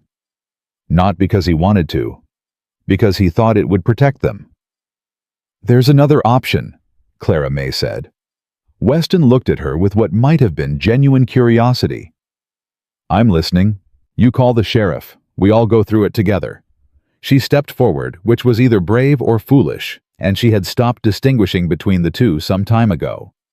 Because if you do that and investigators start looking seriously at your business practices, what else do they find? How many other properties in this valley did you take using manufactured debts and forged documents? How many other families? She watched his eyes. You've built something here, Mr. Weston. Money, reputation, influence. One serious investigation and it all falls apart. Not just here, everywhere you've operated. No one will believe criminals over me. They might not, she said. But the Sacramento Gazette will find it interesting. The food critic who wrote about my bread 2 months ago, he and I have an understanding now. He's the kind of journalist who loves a story about a powerful man using fraud to steal from honest families. She kept her voice flat and factual. You shoot us, it becomes a murder investigation. You have us arrested, we talk to every newspaper between here and San Francisco. Either way, what you've built here starts coming apart at the seams. You're bluffing. I've already lost everything once, she said. Lost my home, my name, my safety. Started over with nothing in a place where nobody knew me. I am not afraid of losing things, Mr. Weston. You are. That is the difference between us. The silence stretched. She could hear her own heartbeat and chose not to let it show. Then the back door crashed open. Boyd had left the back window unlatched. She had told him to quietly when they were reviewing the plan, because she had known the door might be a problem, and the man who came through it was not anyone Weston had been expecting. Miguel's brother-in-law, it turned out, was a man named Alonzo, who was large and steady, and had been waiting in the alley for 45 minutes at Boyd's request, along with 2 ranch hands from the Hardin property, and Patsy Howell's husband, who was not a large man, but was a very determined one.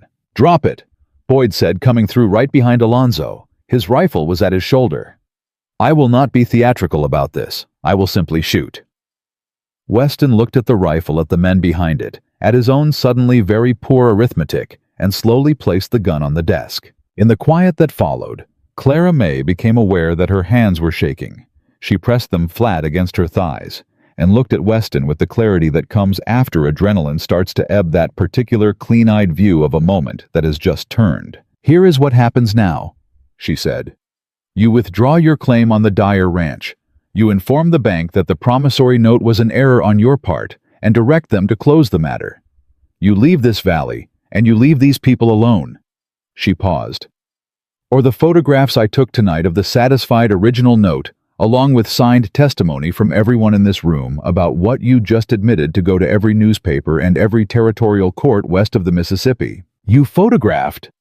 Weston stopped. Something moved through his face that she suspected was the closest thing to genuine surprise the man had experienced in years. My father was a land office clerk, she said. I know how documents work. I know what evidence looks like. And I know that a man in your position cannot afford the specific story that evidence tells. Boyd's cousin, it emerged later, had been writing in a notebook in the corner the entire time. Every word. Clara May had not arranged that part. That part had been Boyd, who had understood without being told, without discussion, that documentation was the whole point. Weston sat with the shape of his defeat for a long moment. He was a man who had operated for years in the space between what was legal and what was provable, and he understood with the cold clarity of experience when that space had closed around him. "Fine," he said. It was not a gracious word. It was a word with teeth in it pointed inward. "One more thing," Clara May said. She crossed the room and took the pre-prepared document from the desk, the one he had brought for Hank to sign. She folded it twice and put it in her pocket. "I'll be keeping this, in case you forget the terms of our arrangement." They rode back to the ranch in the early hours of the morning, the sky beginning its slow shift from black toward something approaching possibility. Boyd rode ahead with Alonzo. Hank and Clara May came behind close enough that their horses occasionally drifted toward each other on the road. "You planned the backup," Hank said. "Not an accusation, something else." "I planned for contingencies," she said. "Weston is predictable. Men who've never been seriously opposed always are. They have a script and they run it, and they're not creative when it stops working. You were not scared." "I was terrified," she said. "I was terrified the entire time." He looked at her in the dark. "You didn't show it." "I've had practice not showing it." They rode in quiet for a while after that, the ranch appearing ahead of them, as the first pale suggestion of dawn came up over the eastern hills. "After this settles," Hank said, and then he stopped. She waited. "After this settles," he said again, more carefully, "I'd like to have a conversation about this." He gestured at the space between their horses in a way that was probably the least articulate gesture she had ever seen a grown man make, and which was for exactly that reason the most honest thing he had said to her yet. "All right," she said. "All right," he repeated like he was settling it in himself. They reached the ranch gate. The kitchen window was dark. Lily was asleep safe with Mrs. Hargrove in the next room. The starter was on the counter where she'd left it doing its patient ancient work. Clara May thought she had never in her life been so glad to be home. Then she heard the horse. Single rider coming fast from the south road, the direction that led out of town and connected if you followed it long enough and changed lines twice to a railroad that went east. All the way east. All the way if you were determined, and you had money, and you had been looking for someone for 4 months without success, and you had finally somehow found a thread to pull all the way to Boston. Boyd heard it too. She saw him pull up his horse and turn. The rider came into the lamplight of the gate, and Clara May knew him, before she could see his face knew him by the way he sat a horse by the angle of his shoulders, by the particular quality of authority he wore like a second skin. The authority of a man who had never once in his life doubted that what he wanted was coming to him, eventually if he was patient enough to wait. Edmund Hartwell had not been patient.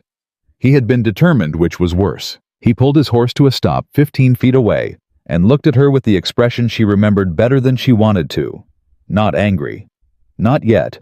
But the particular stillness that came before anger in him, the way a sky goes flat and quiet right before weather. "Mary," he said. She stood her ground. Her hands were steady. She was aware of Hank beside her, of Boyd behind her, of the darkness of the ranch at her back, and Lily sleeping inside it, and everything she had built over 4 months on this hard, beautiful, unforgiving ground. "My name is Clara May Sutton," she said. "And you need to hear very carefully what I'm about to tell you." Edmund Hartwell had the particular stillness of a man who had rehearsed this moment many times, and believed he already knew how it ended. That was the thing about men like him. They wrote the story in advance, and then expected the world to perform it on cue. He sat his horse in the lamplight with the patience of someone who had never genuinely been refused anything he wanted badly enough, and he looked at Clara May the way he had always looked at her, like she was a thing that had wandered out of its proper place and simply needed to be returned to it. "You look well," he said. "Wyoming agrees with you." "You need to leave," she said.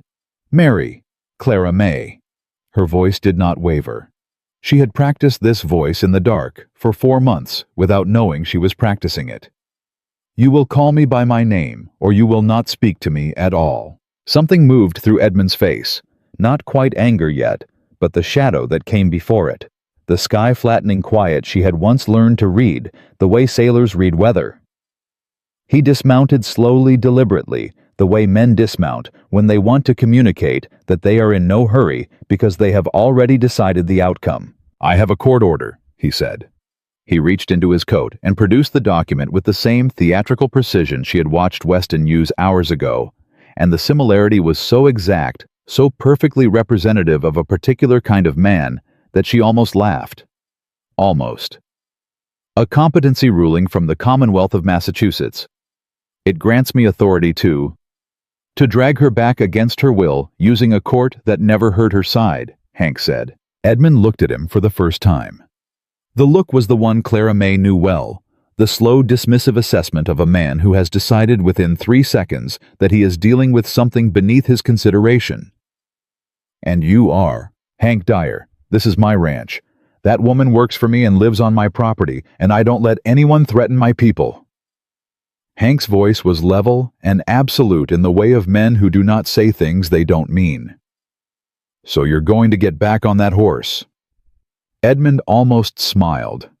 How very Western. Threatening violence in defense of a woman you've known for what, a few months? I've been married to her for 3 years. I know exactly what she is. "You know what you made her believe she was," Clara May said. "That's different." He turned back to her, and now the patience was wearing thin at the edges. She could see it, the familiar tightening around his mouth, the slight shift in how he was holding his shoulders. Edmund Hartwell was a man who could maintain his performance for a long time, but underneath the performance was always the same thing. The absolute, unshakable conviction that his will was the organizing principle of any room he entered, and that anyone who contradicted it was simply confused about the nature of reality. "You stole from me when you left," he said. "The accounts were accounts you opened in my name without my knowledge," she said. "To debts I never agreed to." "I know how that works now, Edmund. I've spent 4 months learning exactly how men like you use paper to build cages." She took one step forward. She was aware of her own size, the breadth of her, the solid weight of a body that had worked hard and grown strong, and she let herself take up the space she occupied without apology, without the old reflex to make herself smaller. "I'm not confused. I'm not unstable. I'm not coming back. The court disagrees. The court didn't hear from me." She kept moving forward, slowly closing the distance between them, with the steadiness of someone who has made a decision all the way down to the bone. "I have a doctor in this town who has documented my injuries. I have 30 neighbors who know my name and my work and my character. I have witnesses to this conversation." She stopped 6 feet from him. "And I have 4 months of building something real, something that is mine, in a place where people judge you by what you do and not by what someone with money says about you." Edmund's jaw tightened. "You think these frontier people can protect you from a legal order issued by a Massachusetts court?" "I think you came 3,000 miles alone," she said. "Which tells me you don't have as much certainty about your legal position as you're performing. If you were certain, you'd have come with a marshal. You came by yourself because you were hoping I'd simply be afraid enough to go." The silence that followed had a specific quality, the silence of a man recalculating. Then Boyd's voice came from behind her, and it had entirely lost its easy warmth. "I've got a rifle, Mr. Hartwell. I want you to be aware of that before you reach for whatever you're considering reaching for." Edmund's hand, which had been moving toward his coat, went still. "There's also this," Clara May said. She reached into her own pocket and produced Mrs. Howell's camera, still loaded with the last exposure on the roll. "I've been documenting this conversation. What you'll want to remember is that I have photographs from tonight showing a powerful man committing fraud to steal a family's land, and I have witnesses to this confrontation, and I have a journalist in Sacramento who has already expressed interest in stories about men who abuse their authority." She kept her eyes on his. "You go back to Boston, Edmund. You have that court order quietly set aside, and I know you can, because I know the kind of favors you trade with judges, and you let me live my life. Or every newspaper between here and the Atlantic seaboard gets the story of Edmund Hartwell, respected Boston businessman who followed his runaway wife 3,000 miles and was turned back at gunpoint by the citizens of a Wyoming ranch. You'd destroy your own reputation too. "I don't have a reputation in Boston anymore," she said quietly. "I have one here, and here it's built on bread and honesty and showing up for people, and you cannot touch it." Edmund Hartwell stood in the lamplight of the Hardin Ranch gate and looked at her and Clara. May watched the moment arrive, the moment she had not entirely believed would come. Even now, when he finally actually saw her. Not Mary Cunningham, not the woman he had spent 3 years reducing to something manageable, but the person who had been underneath that reduction the entire time, waiting with the particular patience of things that cannot be permanently extinguished. He did not like what he saw. She had not expected him to. What she had not expected was the thing that came after the dislike, a flicker of something she could only call recognition. The acknowledgement that he was looking at someone he could no longer reach. He put the court order back in his coat. He remounted his horse without a word. At the gate he stopped and looked back once. "You were never what I needed you to be," he said. "No," Clara May said. "I was always what I actually was. You just didn't want that." He rode into the dark and did not look back again. For a long moment, no one spoke. The night settled around them, the ordinary sounds of it: wind in the grass, a horse shifting weight, the distant call of something in the hills. Clara May stood at the gate and felt the adrenaline leave her body all at once, like a tide going out, leaving behind it a bone-deep exhaustion, and something else, something clean and permanent underneath the exhaustion, like ground that has been cleared after a long occupation. Hank's hand found the small of her back. Not demanding anything. Just there. She leaned into it for a moment, just a moment before she straightened. "We should sleep," she said. "Yeah," he said. Neither of them moved immediately. Boyd, with the particular gift of a man who understood the shape of a private moment, had already found somewhere else to be. "He's not going to let it go cleanly," Hank said. "Men like that." "No," she agreed. "But he's going to have to choose between letting it go and making it a public story. And public stories cost him more than I do."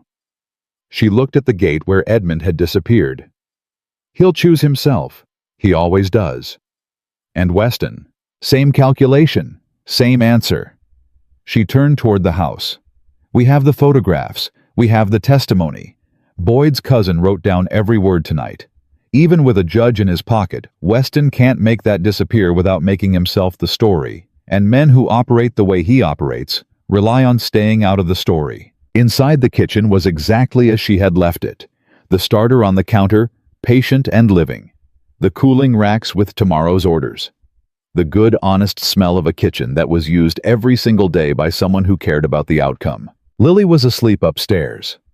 Mrs. Hargrove was in the sitting room chair, her head drooping over her knitting, and she startled awake when they came in and looked at them with the alert, assessing gaze of a woman who had been listening for trouble and was now determining whether what had returned was the right kind of people. "All right?" she asked. "All right," Clara May said. Mrs. Hargrove nodded, once gathered her knitting, and let herself out with the efficiency of a woman who understood that some situations called for presence and some called for departure. Clara May climbed the stairs quietly, pushed open Lily's door. The girl was deeply asleep, one hand tucked under her cheek, her dark hair spread across the pillow, her face entirely unguarded in the way children's faces go when they feel genuinely safe. Clara May stood in the doorway and looked at her for a long moment, and felt something settle in her chest that had been restless since the moment she had stepped off the stagecoach in Hardin Creek and heard the laughter from the boardwalk. This was what she had come 3,000 miles for, even though she hadn't known it. This specific child, in this specific doorway, in this specific life, that no one had planned and everyone had built together out of necessity and stubbornness, and somewhere along the way, love. She went to bed. She slept. In the morning, Weston's letter arrived before breakfast. His lawyer delivered it, a thin man with the apologetic manner of someone whose job required him to carry other people's retreats. The letter was brief. After reviewing all relevant documentation, the bank had determined the 1882 loan to be fully discharged. The matter was closed. Harlan Weston wished the Dyer family continued success in their operations. Boyd read it aloud at the kitchen table, while Clara May made eggs and Lily sat on her stool pretending to help with the bread, and actually mostly eating bits of raw dough when she thought no one was looking. "We won," Boyd said, setting the letter down. "We survived," Clara May said. "That's different." "Is it?" She thought about it. Looked at Lily, who had flour on her nose and was watching the conversation with those serious, brilliant eyes. Looked at Hank, who was reading the letter again, with the expression of a man who had expected to lose something and is still processing the fact that he didn't. Looked at Boyd, grinning over his coffee cup, irrepressible, as he always was, the constant that held the whole arrangement together. "No," she said finally. "Maybe it's not." The bread business kept growing. The Sacramento food critic, true to his word, published a piece that was picked up by 2 other papers, and orders arrived from businesses Clara May had never heard of, from towns she had never been to. She hired 2 women from the valley, Nora Beggs, whose husband had left her with 4 children and a broken fence, and Ruth Ann Pike, who had been cooking for a mining camp for 3 years and was so tired of beans she had started having dreams about them. They were good workers and better company, and the kitchen, which had once been the territory of Clara May's solitude, became something louder and warmer and more alive. Lily appointed herself quality control, which meant she tasted everything and delivered her verdicts with a seriousness that made Nora laugh every single time. "Too much salt," Lily announced one afternoon, handing back a piece of Ruth Ann's rye. Ruth Ann tasted it. "She's right," she said, sounding genuinely impressed. "How does she know that?" "I taught her," Clara May said simply. Hank had the conversation he had promised himself he would have on a Thursday evening in late October, when the days had gone short and cold, and the kitchen smelled like cinnamon and the last of the season's apples. He came in from the fields at dusk, washed up at the pump, and found Clara May alone for once, Lily at Mrs. Hargrove's for a sewing lesson, and Boyd and the hands still out with the cattle. He sat down at the table. She poured coffee and sat across from him. They looked at each other for a moment. "I have something to ask you," he said. "I know." "You don't know what I'm going to say." "Hank." She held his gaze. "I know." He was quiet for a moment, then something moved through his face. Not the grief for once, not the careful hardness he had built around himself over 2 years of loss, but something underneath all of that. Something that had been there the whole time, and had simply needed the weight above it to shift. He looked at her, the way he had looked at that land grant the night they found it, like something he had given up expecting to find. "Marry me," he said. "Not because Lily needs a mother, though she does, and not because the ranch runs better with you in it, though it does. Because you are the most stubborn, capable, honest, infuriating, magnificent person I have ever known. And somewhere in the last 4 months, I stopped being able to imagine this place without you in it." He reached across the table and took her hand, calloused and steady. "And I'm done being a man who waits until he's certain before he says the real thing. So this is the real thing." Clara May looked at his hand over hers. So different from the last hand that had held her wrists, this one open, patient asking rather than taking. She thought about the stagecoach, about the laughter from the boardwalk, about the wrecked kitchen and the wildflower on the counter, and Lily's voice saying thank you to the empty morning air. About Edmund riding back into the dark. About the starter that had survived everything and was still right now doing its patient work on the counter behind her. "Yes," she said. He smiled. It was a slow smile, the kind that had clearly needed time to remember how to be itself, and it changed his entire face. "Yes to all of it," he said. "Yes to all of it." They were married on a Saturday in November in the yard of Hardin Ranch, with half the valley present, and the other half represented by their pies and their bread, and the enormous pot of beans that Boyd's mother had driven 40 miles to contribute. Lily wore a dress Mrs. Hargrove had sewn from blue wool and carried a bunch of dried wildflowers she had gathered herself, the same kind she had been leaving beside the starter jar since September. And when the preacher asked if anyone present had reason to object, she looked around at the assembled crowd with an expression that dared them. No one objected. Clara May wore her good dress and no veil because she was done covering things. She stood in the November air, large and solid and entirely herself, and made her promises in a clear voice that carried all the way to the back of the crowd. And she felt for the first time in her life that she was standing exactly where she was supposed to be. The bread business continued to grow through that winter and into the spring beyond it. Nora and Ruth Ann brought in their sisters, and the Hardin Ranch kitchen became something that required a second building stone, this time solid and permanent, built to last by men who were paid fairly and worked hard because the woman who commissioned it treated them like their labor had dignity. Weston left the valley that spring. Rumor came back that he was facing questions in 2 other territories about similar arrangements, similar forged documents, similar families who had found the courage to speak when someone showed them the door. Clara May did not feel satisfaction about this exactly. She felt something more complicated. The recognition that justice, when it finally arrived, rarely looked like what you had imagined and was better for that. Edmund. She did not hear from again. She did not expect to.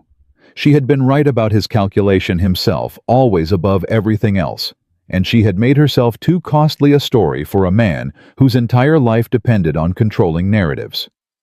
She thought sometimes of the woman he had remarried, reportedly quickly, reportedly young, and she sent a small private prayer in that direction and let it go. On the first anniversary of her arrival in Hardin Creek, Clara May woke before 4, as she always did, went to the kitchen, as she always did, and found Lily already there, sitting at the counter, with the starter jar in front of her. "I was feeding it," Lily said, not defensive, just informational.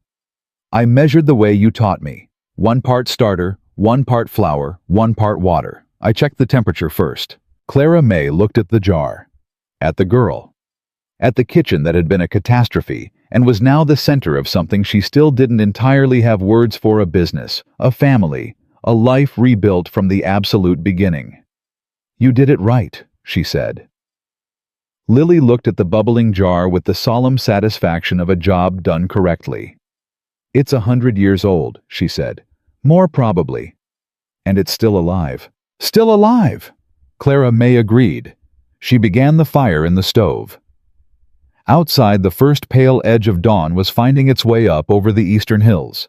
Hank would be up in an hour. Boyd would come in from the bunkhouse.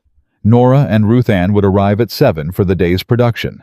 The bread would need to rise and then be shaped and then baked, the same as every morning, the same reliable sequence of patient work that turned simple things into something nourishing. "Mama," Lily said. She said it the way she said most things now, with the quiet confidence of a girl who has found her voice and intends to keep it. "I'm glad you came here." Clara May set her hands on the counter and looked at this child, this whole complicated, brilliant child who had come back from silence to fill a kitchen with her opinions and her laughter and her serious, world-weighing gaze. "Me too, sweetheart," she said. "Me too." She had arrived at Hardin Creek carrying nothing but a battered trunk, a wooden box, and the particular stubbornness of a woman who had survived too much to disappear quietly.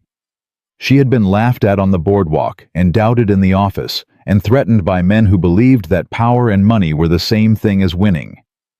She had been afraid most days of something. She had done the work anyway. She had stayed when leaving would have been easier. She had built something out of flour and water and time, and the refusal absolute and final to let anyone, any man, any town, any version of her past convince her that she was worth less than the full, solid, unapologetic space she occupied in the world. And the world grudgingly, and then wholeheartedly, had agreed. Clara May Sutton Dyer lit the stove, fed the starter that had crossed a continent alive, and began the bread that would feed her family and her neighbors, and everyone who came to her table hungry. And she did it the way she did everything now, with both hands, her whole self taking up every inch of the life she had earned.